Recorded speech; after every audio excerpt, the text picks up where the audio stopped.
কথা বলাচ্ছে আল্লাহ। আমরা দূর থেকে আসছি, এখানে আমরা কষ্ট করব না। আগে আমরা এখানে ঘুরতেছি, আমাদের ফোনটা দরকার। ফোন মানুষের একটা দরকারি জিনিস। শুনলাম কক্সবাজার গিয়ে নাকি আশামনির শখের আইফোন কট হয়ে গেছে। মানে ভাই এত কষ্ট করে দূর দূরান্ত থেকে সমুদ্র দেখতে গেল, আর সেখানে গিয়ে আইফোনটা সাগরের নুনা জলে নয় বরং কারো পকেটে বিসর্জন দিয়ে আসলো। বলেন কি? বেচারি এখন ভিডিওতে কান্নাকাটি করতেছে আর মানুষকে দেখাচ্ছে যে তার আইফোন কট হয়ে গেছে। আহারে, এটা দেখে আমার বুকটা ফেটে যাচ্ছে, কিন্তু কষ্টে না, হাসিতে। আসলে ভাই কট তো হবেই। আইফোনটা কেনার পর আশামনি যে ভাব নিচ্ছিল, মনে হচ্ছিল পুরো বাংলাদেশে আইফোন ইউজার শুধু একজনই আছে, আর সেটা হলো আশামনি।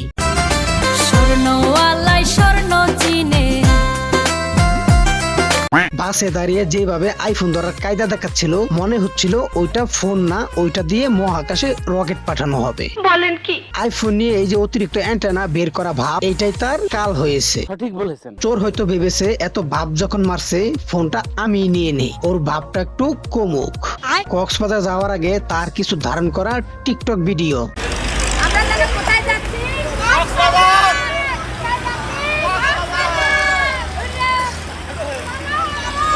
চলো তাড়াতাড়ি গোসল করতে হবে। সবকিছুই ঠিক ছিল, কিন্তু ক্যামেরাম্যান পেছন থেকে হঠাৎ করে কি যেন বলে উঠলো। বললো তাড়াতাড়ি নাকি গোসল করতে হবে, কিন্তু এটা কোন গোসল? ফরজ গোসল নাকি? এখন পাবলিকের মনে প্রশ্ন হলো, এমন কি কাণ্ড হলো যার জন্য আইফোনে ভিডিও করার মাঝখানে ফরজ গোসলের তারা পড়ে গেল? সম্ভবত সেই গোপন কর্মকাণ্ডগুলা আইফোনে রেকর্ড করা হয় নাই বলেই আইফোনটা আজ রাগ করে কট হয়ে গেল। আমি অলরেডি খবর পেয়েছি। আইফোন তো গেছেই, এবার আসি তার নাচের পর্বে।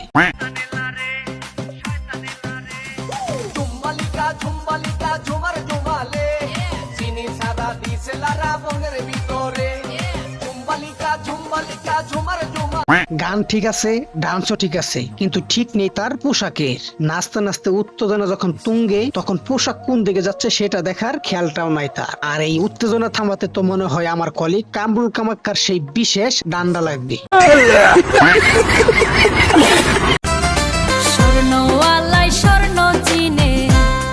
কথায় আছে না, স্বর্ণকার স্বর্ণ চিনে আর আশামনি চিনে আইফোন, কিন্তু আফসোস চোর আবার আশামনির চেয়ে বেশি চালা। সে ঠিকই আইফোন চিনে নিছে। বেচারি এখন কক্সবাজার সদর থানায় দিনরাত না খেয়ে পড়ে আছে।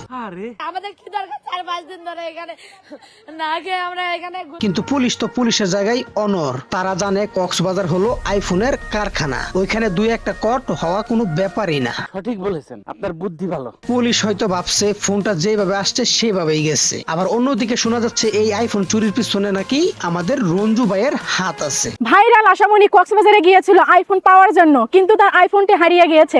এটার জন্য রঞ্জুই দায়ী। যদি সত্যি রঞ্জু ভাই এই কাজটা করে থাকে, তাহলে তাকে আমার পক্ষ থেকে একটা স্পেশাল ধন্যবাদ। ভাই আপনি একদম জুৎসই কাজ করছেন। অন্তত কিছুদিন আমাদের চোখগুলা এই আইফোনের শোয়াব থেকে শান্তি পাবে। সঠিক বলেছেন, আপনার বুদ্ধি ভালো। তো এই ছিল আশামনির আইফোন হারানোর করুণ কাহিনী। ভিডিওটা ভালো লাগলে শেয়ার করবেন, আর আশামনির জন্য এক বালতি শোক প্রকাশ করতে কেউ কিন্তু ভুলবেন না। আজকের মতন এখানে বিদায়, আল্লাহ হাফেজ।